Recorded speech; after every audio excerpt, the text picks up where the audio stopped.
I have a parable on the tip of my tongue. It involves a canoe.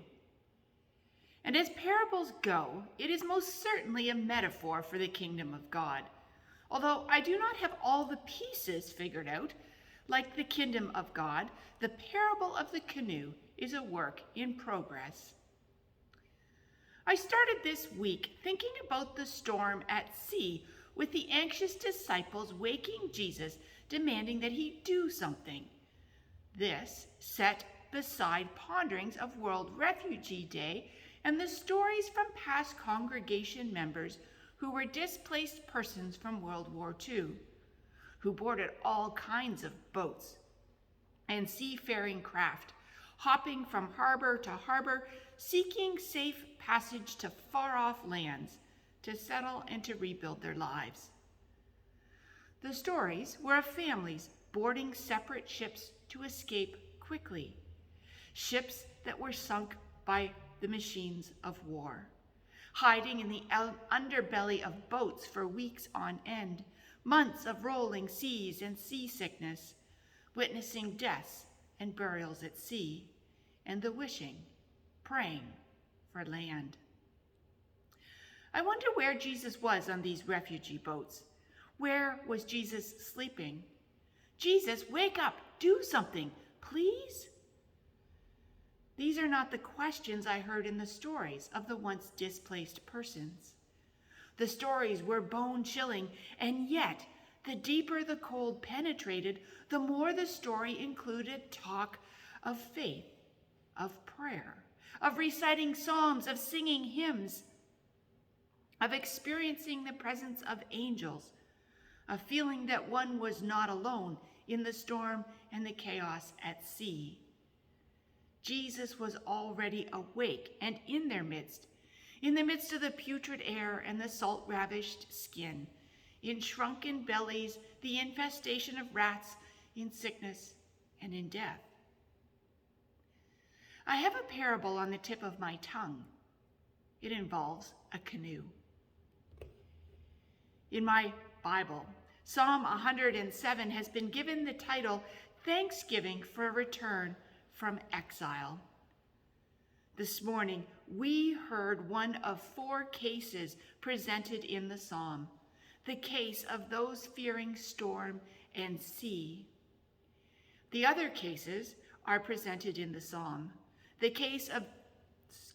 other cases are the case of those who hunger and thirst, the case of those in darkness and in gloom, and the case of those suffering in sin and affliction. Each is a vignette of deliverance, where those in the circumstance described are redeemed and all benefit from God's saving work. The hungry are fed, the gloom-mired are liberated, the dead in sin are given life, the fearful are filled with hope. The thrust of the psalm, in praying this psalm, a congregation, the community, is to embrace and understand themselves as redeemed. Redeemed is the starting point.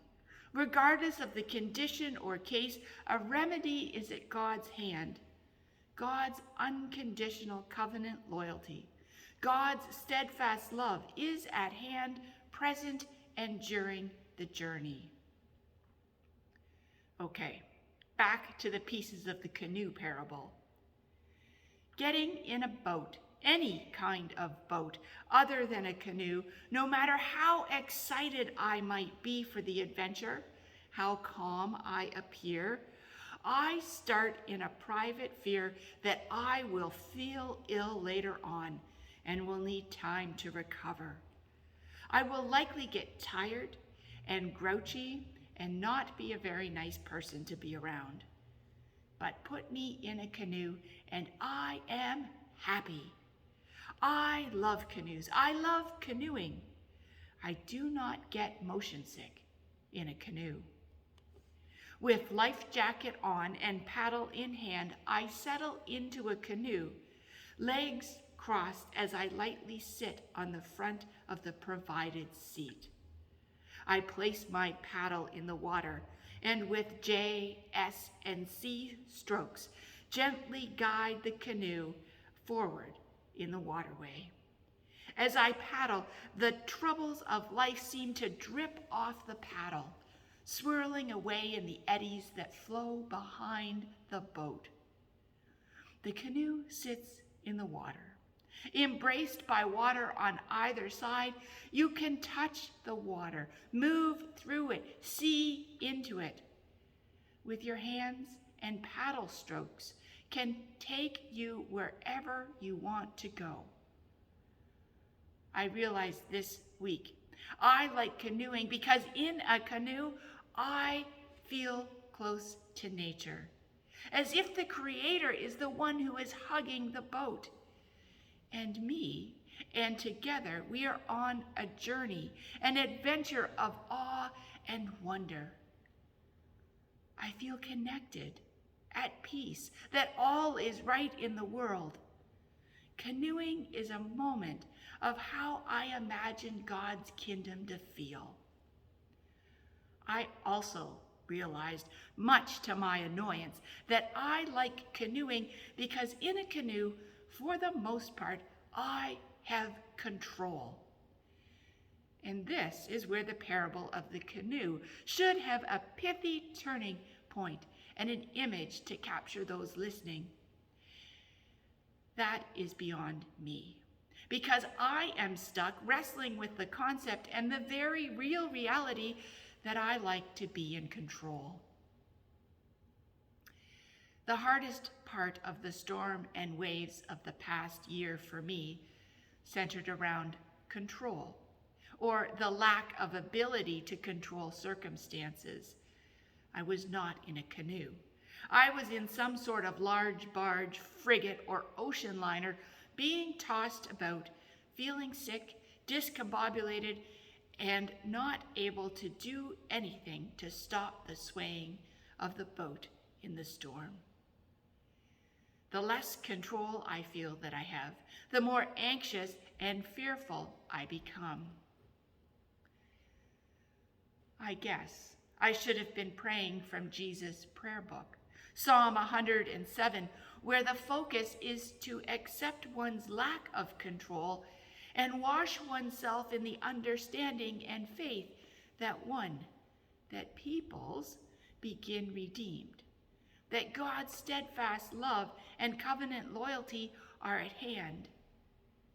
Having this prayer in one's heart, in a sense, controls one's response to the case, crisis, or storm wherein one finds themselves.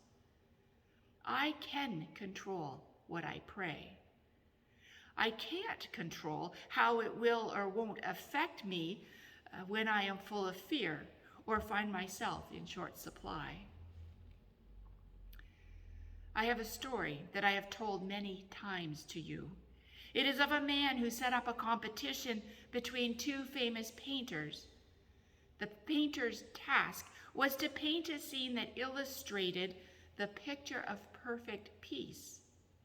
The one artist painted a lovely idyllic scene in soft pastels with green pastures, a babbling brook, a cute little white sheep, and soft puffy clouds hanging in the sky. The other painter painted a sparrow with her nest tucked tightly in the V between trunk and branch. The mama bird was sitting peacefully on her nest, seemingly unaware that the tree leaned out over a raging spring river with white water flowing and overflowing the banks and swallowing the bottom of the tree. As the paintings were unveiled, the first artist was given praise for the peace presented in the work. The crowd relaxed together and sighed. The second work received a gasp. How can this be peace? In the end, the second work won the competition. Peace and faith are confidence and assurance amidst the storms of life that you have no control over. I have a parable on the tip of my tongue. It involves a canoe. I remember a family camping adventure where the river became so shallow for two people in a canoe it was not possible to pass. My brother volunteered to take the lead ropes of the canoes and carefully walk up the river until we found deeper water. Mom, Dad, and myself walked along the shore, and all was tickety-boo. Without having to portage the canoes, we reached deeper water. My brother had done an excellent job and was only wet up to his knees. As we settled into the canoes, my brother, while trying to get into his canoe, somehow caught his foot on the side rail, fell backwards into the river, and was soaking wet. You can have the best laid plans and seemingly be in control until one is not. I am still working out the parable of the canoe. I am still working out my relationship with matters of control.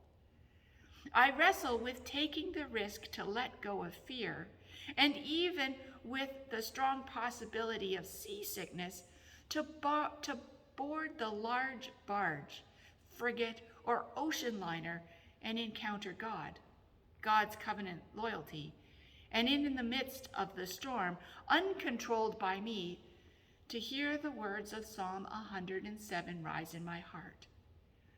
The same words used to compose the hymn, Eternal Father, Strong to Save. That song has me cry every time I hear it. I lose control, and it feels good as I feel waves of liberation and life and hope drown me. And then, when in my happy place, in the canoe, here too I wrestle with control. Sometimes I need to stop paddling to let go and see where God takes the canoe and where God takes me. Or I have to let someone else paddle and let the community share the kingdom. I have a parable on the tip of my tongue. It is about a canoe. It is about God's covenant loyalty and the fullness of the kingdom of God. And it is a work in progress.